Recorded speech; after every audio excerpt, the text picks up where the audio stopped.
Bismillahirrahmanirrahim. Assalamualaikum warahmatullahi wabarakatuh. Alhamdulillah wassalatu wassalamu ala Rasulillah habibina sayyidina Muhammad bin Abdullah wa ala alihi wa ashabihi wa mawalah. Amma ba'd.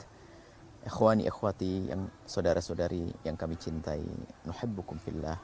Semoga Allah menjadikan kita hamba yang saling mencintai karena Allah. Hari ini kita di tanggal 14 Sya'ban, artinya nanti habis maghrib kita masuk malam nisfu Sya'ban. Tentang malam nisfu Sya'ban sudah pernah kami hadirkan hadis yang diriwayatkan oleh Ibnu Hibban, Imam Tabrani, hadis sahih bahwasanya di malam nisfu Sya'ban Allah mengampuni dosa hamba-hambanya kecuali orang yang menyekutukan Allah dan orang yang punya kebencian dan dengki kepada sesama. Maka dari itu mari kita persiapkan untuk menyambut malam nisfu Sya'ban. Ayo kita lapangkan hati kita. Cari siapa orang yang bermasalah dengan kita, siapa yang pernah kita benci, siapa yang pernah kita musuhi, kita dendam. Ayo kita lapangkan, kita maafkan mereka. Jangan sampai ada dengki di hati kita. Doakan dengan doa kebaikan, doakan dengan doa kemuliaan demi menyambut malam nisfu Sya'ban agar kita mendapatkan pengampunan dari Allah Subhanahu wa taala. Kemudian juga malam nisfu Sya'ban tidak ada amalan khusus di malam nisfu Sya'ban.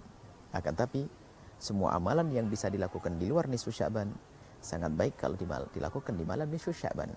Karena itu malam khusus yang Allah pandang hambanya dengan pengampunan. Maka mari kita persiapkan diri kita di malam nisfu Sya'ban untuk menjadi hamba yang siap dengan pengampunan dari Allah, yaitu dengan kita berbanyak ibadah di malam itu. Tentunya ibadah yang sudah diajarkan Nabi, di antaranya adalah mulai dari waktu maghrib Anda melakukan sholat berjamaah. Setelah Anda melakukan sholat maghrib berjamaah, jangan lupa ba'diyah maghrib. Martabatnya sholat yang paling utama, martabat sholat paling utama adalah sholat fardu, adalah sholat ba'diyah qabliyah, sholat rawatib. Setelah Anda melakukan ba'diyah maghrib, Anda bisa membaca zikir apa saja yang Anda dapat dari guru Anda, yang baca rotibul haddad, baca rotibul haddad. Kemudian ada yang kemudian membaca doa-doa apa saja. Kemudian setelah itu Anda melakukan sholat isya berjamaah. Dan setelah melakukan sholat isya berjamaah, Anda melakukan sholat ba'diyah isya. 2 rakaat atau tambah 2 rakaat lagi menjadi 4 rakaat, 2 dan 2. Kemudian setelah itu Anda bisa melakukan amalan yang lain seperti Anda punya hajat apa, lakukan sholat hajat 2 rakaat. Kemudian Anda sholat istikharah, minta petunjuk kepada Allah agar dipilihkan yang terbaik untuk kita, 2 rakaat. Kemudian setelah itu Anda melakukan sholat tasbih jika Anda mau dengan 2 dan 2, 4 rakaat sholat tasbih. Dan setelah Anda melakukan sholat tasbih, akhir daripada sholat Anda, sholat witir 3 atau sampai 11 rakaat. 3 sampai 11 rakaat. Berapa rakaat? Banyak yang Anda bisa lakukan. Dan itu sholat witir. Dari sholat-sholat yang kami sebut tadi, sholat yang paling utama adalah sholat fardu. Kemudian sholat rawatib, ba'diyah, qobliyah ba'diyah, kemudian sholat witir. Adapun sholat yang namanya sholat tasbih itu adalah di bawah derajat yang sholat witir tadi. Maka jangan lupa witir.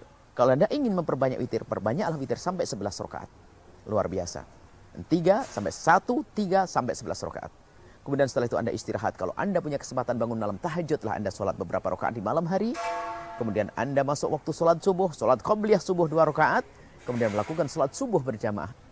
Sempurna Anda dalam melakukan amalan di malam nisfu Sya'ban. Dan bagi siapapun yang tidak punya banyak kesempatan, paling tidak di malam nisfu Sya'ban, Anda melakukan sholat isya berjamaah dan sholat subuh berjamaah. Anda tutup, Anda buka sholat isya berjamaah dengan subuh berjamaah. Masya Allah.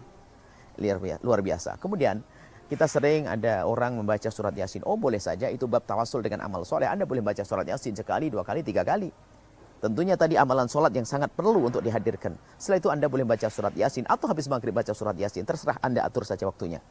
Anda baca surat Yasin sekali dengan niat panjang umur, rizki panjang, kemudian niat husnul khatimah, rizki luas. Yang ketiga husnul khatimah, sah-sah saja. Karena itu adalah termasuk tawasul dengan amal soleh dengan baca surat Yasin. Hanya sedikit yang perlu kami sampaikan. Ada yang melakukan sholat sampai 100 rakaat dan sebagainya. Memang itu dinukil oleh Imam Ghazali, tapi banyak ulama kita juga yang mengingkari itu semuanya. Maka dari itu, kami ingin menghadirkan amalan-amalan yang disepakati para ulama dan tidak ada yang mengatakan kalau itu adalah tidak boleh. Adapun 100 rakaat Imam Ghazali menghadirkannya dalam Ihya-nya. Tapi Imam Ibnu Hajar Al-Haytami mengingkari. Maka Anda jangan masuk wilayah perselisihan dan persengketaan apalagi caci maki. Kalau kita melihat ada orang melakukan sholat 100 rakaat, kita lihat saja berapa waktu yang bisa dilakukan. 3 jam, 4 jam. Oke, 3 jam, 4 jam kita ganti dengan amalan-amalan yang tadi yang kami sebutkan. Sehingga kita tidak akan ditegur oleh Imam Ibnu Hajar Al-Haytami Akan tapi kita pun masih menghidupkan malam nisfu Sya'ban dengan amal baik, dengan ibadah.